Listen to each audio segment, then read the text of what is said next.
জানাচ্ছি। আমি মোহাম্মদ রাশেদুল ইসলাম। আজকের ভিডিওটিতে আমরা নবম দশম শ্রেণীর 4.1 অধ্যায়ের সরল অঙ্কগুলো করার চেষ্টা করব। তো শুরু করা যাক আজকের লেকচার ভিডিও। তো দেখো, প্রথম অঙ্কটা যদি আমরা একটু খেয়াল করি, এখানে কি আছে, এক নম্বর ডাকটা যদি আমরা দেখি, কি আছে, 7 কিউব গুণন 7 ইনভার্স 3 ডিভাইড কি আছে 3 ইন্টু 3 ইনভার্স 4।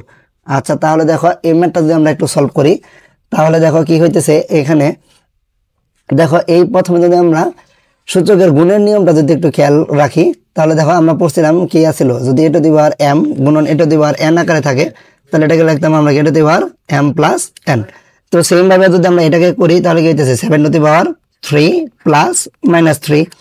আর এখানে কি হইতেছে 3 to the power 1 plus minus 4। এটা আশা করি সকলেই বুঝতে পারছো। আচ্ছা, তারপরে যদি আমরা লাইনটা করি, একদম ইজি একটা লাইন, তাহলে কি হইতেছে 7 to the power 3 minus 3 divide 3 to the power 1 minus 4। আচ্ছা, তাহলে কি হইতেছে 7 টু দি পাওয়ার 0, আর উপরে নিচে কি থাকতেছে 7 3 ইনভার্স 3। আচ্ছা, তাহলে এই ভাষা যদি আমরা করি, তাহলে কি 7 to the power 0, 7 to the পাওয়ার 0 এর মান কি হইতেছে, আমরা জানি কি যে কোনো সংখ্যার উপর পাওয়ার যদি 0 হয় তাহলে এর মান কত হয় 1। তাহলে উপরে কি হইতেছে 1, আর নিচে যেহেতু 3 ইনভার্স 3 আছে, এটাকে আমরা কি লিখতে পারি 1/3 কিউব। আচ্ছা, তারপরে দেখো কি হইতেছে, তাহলে 1/27। আচ্ছা, যদি ভাগ আকারে থাকে কোনো কিছু, তাহলে এটাকে আমরা কি আকারে লিখতে পারি, যদি ভাগ আকারে থাকে কিছু, তাহলে এটাকে আমরা লিখতে পারি উল্টায় গুণ আকারে, তাই তো? তার মানে উল্টে যাবে, তাহলে কি হইতেছে 1 ইন্টু 27 ডিভাইড 1। এখন 1 1 কাটা, তাহলে আলটিমেটলি থাকতেছে কি 17। তাহলে ফার্স্ট ম্যাথটার অ্যান্সার হইতেছে 27। আশা করি সকলেই এই ম্যাথটা বুঝতে পারছো। আচ্ছা, এরপরের যে 2 নাম্বার ম্যাথটা আছে, এটা যদি আমরা একটু খেয়াল করি, দেখো 2 নাম্বার যেটা আছে, আচ্ছা 2 নাম্বার ম্যাথটা যদি দেখি, এখানে কি আছে, ঘনমূল 7 স্কোয়ার ইন্টু ঘনমূল 7 ডিভাইড √7। আচ্ছা, দেখো এটা আমরা জানি কি, যদি ঘনমূল আকারে থাকে তাহলে এটার মান কত হয়, আমরা জানি রুটের মান হলো কত হাফ, আর যদি এইভাবে থাকে ঘনমূল থাকে তাহলে এটার মান কত 1/3।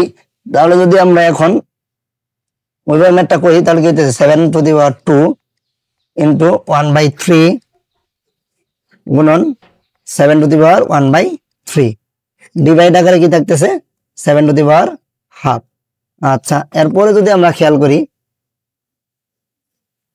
দেখো তাহলে কি হবে, পাওয়ার পাওয়ার কি হয় গুণ, তাহলে কি দেখতেছে 7 টু দি পাওয়ার 2/3 গুণন 7 টু দি পাওয়ার 1/3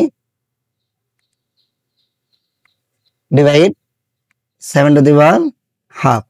এখন দেখো এই 7 আর এই 7 কি অবস্থায় আছে, গুণ অবস্থায় থাকলে কি হয়, পাওয়ার যোগ হয়। তার মানে কি হবে, এটা 7 to the power 2/3 plus 1/3 divide 7 to the power half. আচ্ছা, তারপর কি হইতেছে, তাহলে 7 টু দি পাওয়ার এখানে 3 2 plus 1 divide 7 to the power half. তাহলে এটা কি হবে 7 to the power 3/3 divide 7 to the power half. আচ্ছা, তাহলে ফাইনালি আমরা এটা রেজাল্ট কি পাইতেছি, দেখো উপরে কি পাইতেছি আমরা 7, নিচে কি পাইতেছি 7 টু দি পাওয়ার হাফ।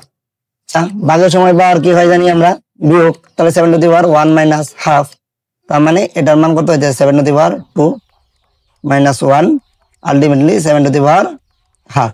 আচ্ছা, যদি পাওয়ার যদি হাফ থাকে, তাহলে এটাকে আমরা রুট আকারে লিখতে পারি। তাহলে এটাই হলো কি আমাদের অ্যান্সার। তো আশা করি এই ম্যাথটাও তোমরা অনায়াসেই বুঝতে পারছো। আচ্ছা, পরবর্তী ভিডিওতে আমরা বাকি ম্যাথগুলা নিয়ে কথা বলবো। ধন্যবাদ সবাইকে।